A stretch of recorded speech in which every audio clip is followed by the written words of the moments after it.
Hey everyone, The Last of Us episode 2 of the first season is here, and here are my spoiler thoughts. So fair warning, you guys, I am going to be diving into spoilers. If you have not yet watched the episode, it's streaming on HBO Max. Go watch it now and then come back. Now, if you checked out my video last week where I talked about the premiere episode, my mind was blown at just how much they captured and took from the video game. And that does not stop with episode 2. These set pieces and these just the characters, the people, everything feels like it is literally just the live action video game. I feel like I'm playing this game again. Man, we get the museum scene in this one and we get our first look at the clickers, and oh my gosh, do they look amazing. I was on edge. I felt like I was back in the video game. And let me tell you, I have some PTSD from missing some headshots, and Joel completely missing headshots. I was like, what are you doing? Shoot the head. Ah!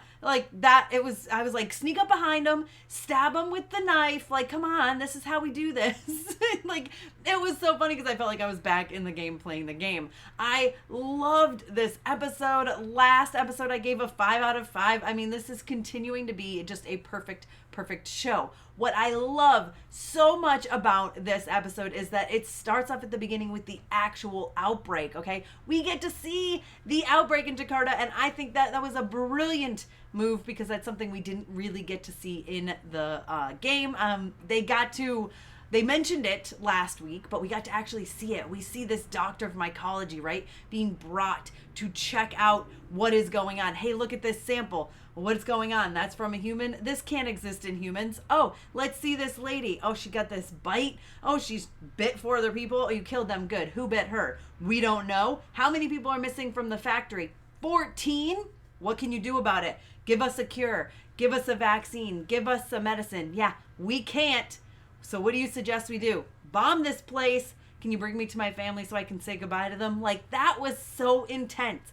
And the worst part about it, / the best part about it, I don't know. It feels like it could happen in real life. And I think that is what makes this just so good of a series. And because it feels realistic enough, like, this could happen and we'd all be screwed. Like, what can you do? There's literally nothing you can do. So it was very interesting to see that side of things and to actually see the outbreak. I love that we got to dive into that. And I think that was perfectly saved for the second episode. Let the first episode be the premiere, introduce everything that you need to introduce. I mean, it was 80 minutes long. It didn't need to be any longer. This one's a little bit less than an hour, and it was perfect, okay? It worked really, really well, giving us that outbreak at the beginning, kind of realizing just how insane this all is, and then giving us, of course, Joel, Tess, and Ellie. What we got in this episode, I was a little surprised at how much they gave us. I kind of thought they were going to save the stuff with Tess for the third episode, okay? So we see them, they're going through the museum, they're going through these buildings, like, and this, again, it feels like literally the set design people, props to you, because this looks exactly like the video game. In the museum, I was getting like I said, like, I felt like I was playing the game again. I do love Ellie. Man, she's so funny. When she gets bitten, she's like, well, if it was going to happen to any of us, it's like, oh my gosh, she's so good. This is perfect. Bella Ramsey is the perfect Ellie. She delivers those lines with sass, exactly how Ellie would. She's starting to kind of warm up to Joel. We haven't gotten there yet, which makes sense. I love how she's constantly asking for a gun, because that feels exactly like the video game as well. I am surprised that they showed us that Tess was bit. Obviously, if you've played the game, you knew where this was going. But I'm surprised. I kind of expected that to be the opening of the third episode, but I'm glad they did it because I think the way they did it really worked well. Exciting news for those who played the DLC. They do mention, Ellie mentions where she got bit. She mentions that it was in that abandoned mall.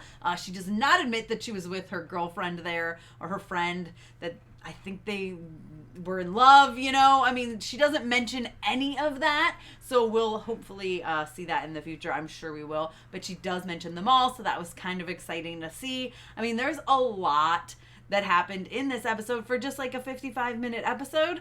Obviously, Tess sacrifices herself. We get to see lots of infected and clickers and man, there's just so much. Like the clickers, can we talk about just how good they look? We saw them in the teaser trailer. I was very excited, but I love how they look different. The two that we saw in the museum, they look the same but different, because that's how it would be, right? That's how the fungi and the spores would just grow differently depending on what human it's on. So I really love that. I love that they've, explained the clickers. Now we know they can't see, but they will hear you. I mean, the fact that you can literally shine a light on their face and they have no idea, it's insane. It's really good. I just love how this episode played out. I cannot wait for more. Listen, I give this thing a 5 out of 5. I'm sorry, I really could find no fault in it, and I was really, really thrilled that they gave us the outbreak. I thought that was a brilliant move. I can't wait to see where it goes from here. You guys let me know your thoughts on The Last of Us, Season 1, Episode 2 in the comments. Be sure to give me a thumbs up. Don't forget to subscribe. You don't want to miss these videos every week for this entire season. I'm over the moon with how this is turning out, and I cannot wait for more. You guys can follow me over on Instagram, Twitter, and TikTok. You can also check me out at mamasgeeky.com. Thanks, guys. I'll see you next time.